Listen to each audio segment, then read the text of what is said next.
नमस्कार, आप देख रहे हैं डॉक्टर साहिब, आपके साथ मैं हूं मुस्कान। दर्शकों, आज के इस एपिसोड में हम बात करेंगे और ये जानेंगे, हम कई बार ऐसा देखते हैं बहुत सारे लोगों की परेशानी रहती है। उनका ये कहना है कि वो आईवीएफ बार-बार करवाते हैं लेकिन ये फ़ेल हो जाता है और ये समझ नहीं पाते कि किन कारणों से ऐसा होता है और अगर बार-बार आईवीएफ फ़ेल हो रहा है, तो ऐसे में और क्या किया जा सकता है? इसी पे आज हम तमाम जानकारी लेंगे और इसी पे खास बातचीत करने के लिए आज हमारे साथ मौजूद है बिहार के जाने-माने IVF specialist doctor Himanshu Roy. Sir नमस्कार, बहुत-बहुत स्वागत है आपका। नमस्कार।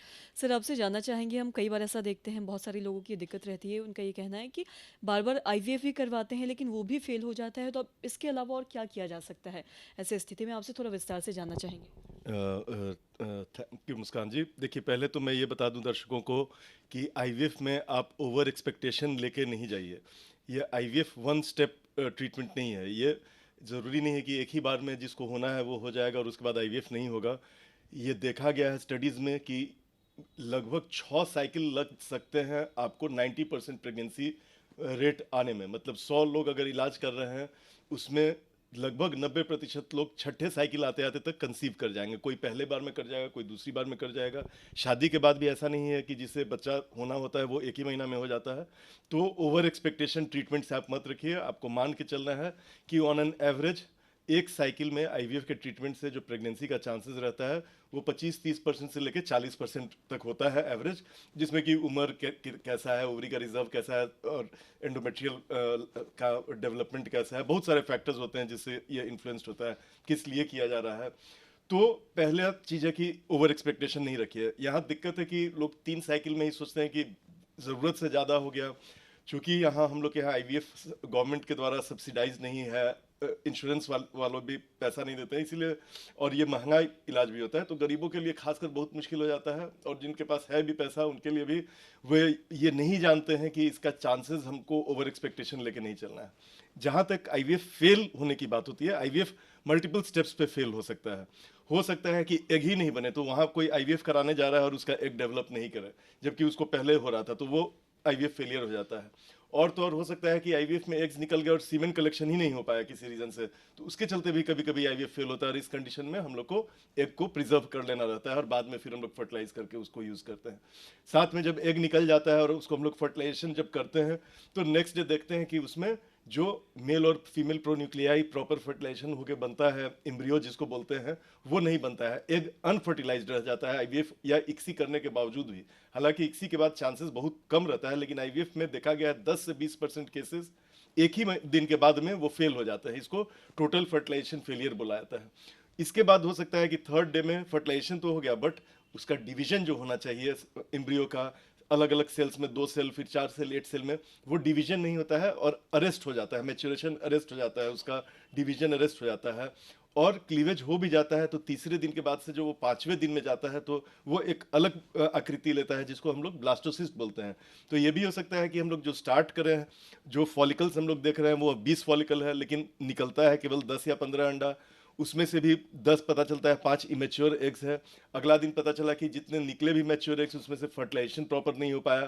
फर्टिलाइजेशन जो हुआ भी क्लीव नहीं कर पाया, और क्लीव भी जो किया तो वो ब्लास्टोसिस्ट नहीं बन पाया।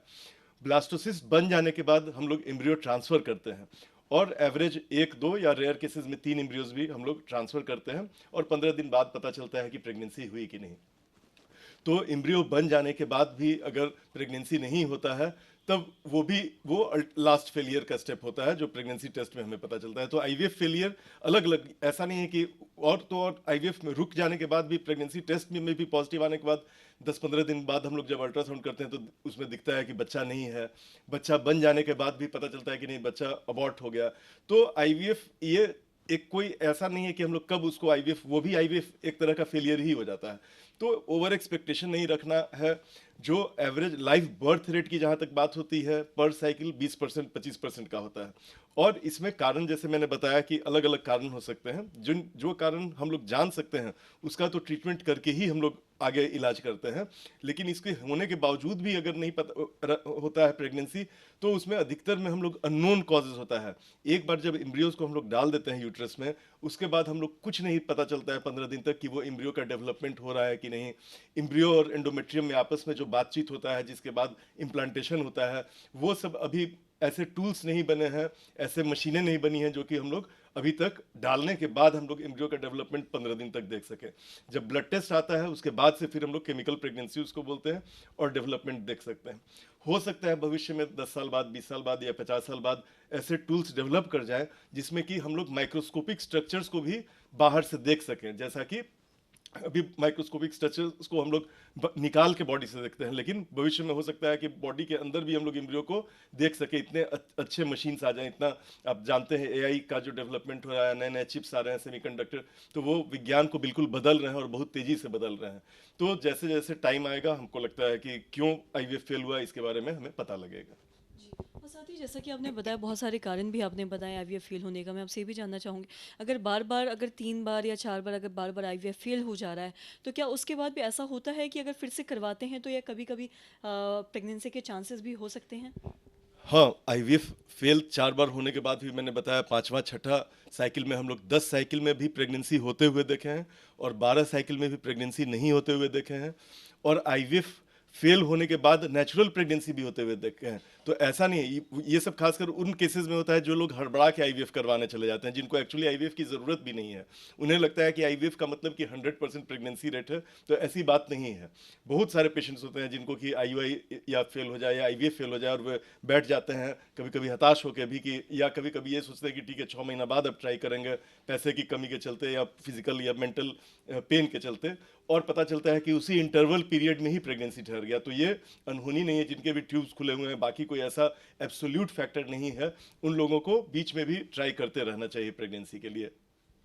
सो बहुत बहुत शुक्रिया तमाम जानकारी देने के लिए। तो आशा करते हैं दर्शकों कि आप भी समझ पाए होंगे कि आईवीएफ फेल होने का कारण क्या है। जैसा कि डॉक्टर साहब ने बताया, तमाम जो जानकारी दी है कि किन किन कारणों से आईवीएफ फेल होता है, और जो सबसे ज़रूरी चीज़ उन्होंने ये बताया कि कई बार ऐसा भी देखा जाता है कि 3-4 बार आईवीएफ फेल होने के बाद भी प्रेगनेंसी के चांसेस हो सकते हैं, और कई बार ऐसा भी होता है कि 10 बार या 12 बार भी अगर आप आईवीएफ करवाते हैं तो प्रेगनेंसी नहीं होने के भी चांसेस होते हैं। तो आशा करते हैं दर्शकों की जो तमाम जानकारी है आपके लिए लाभदायक रही हो। तो आज के इस वीडियो में इतना ही। अगर आपने अब तक हमारे चैनल को सब्सक्राइब नहीं किया तो तुरंत कर ले, साथ ही हमारे फेसबुक पेज को लाइक करें। वीडियो देखने के लिए आपका धन्यवाद।